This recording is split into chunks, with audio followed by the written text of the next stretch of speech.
Благодат и мир на нашето глобално семейство от Християнска църква на всички нации. Обръщаме се към вас днес с дух на смирение и непоколебима вяра. Като общност от вярващи, ние сме отдадени на най-високите стандарти за почтенност и духовно здраве. За онези призвани да водят Божия свят народ. Нашата мисия винаги е била да гарантираме, че всяка местна общност се ръководи от хора, които са напълно в съответствие с нашите ценности и свещените отговорности на пастирското служение.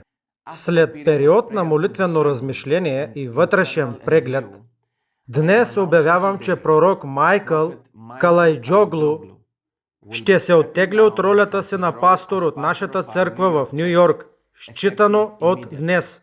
Въпреки че признаваме времето на служба, което той е посветил, решихме, че промяната в ръководството е необходима, за да се запази духовното благополучие и стандартите, които поддържаме за нашите служители. Молим ви да включите всички замесени в молитвите си през този период на преход. Слава на Господ! Няма да оставим нашето семейство в Ню Йорк без пастир. С удоволствие съобщавам, че ще бъде назначен друг пастор, който да води събранието в Ню Йорк.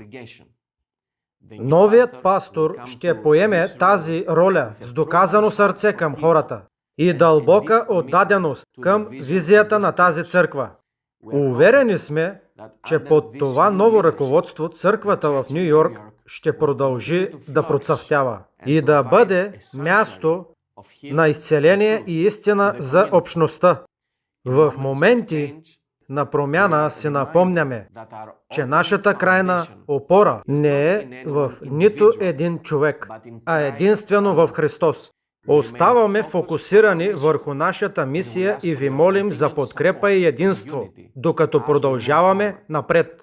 Нека Бог на всяка благодат да ни укрепи, докато продължаваме да вършим Неговото дело по целия свят. Емануил, Бог с нас.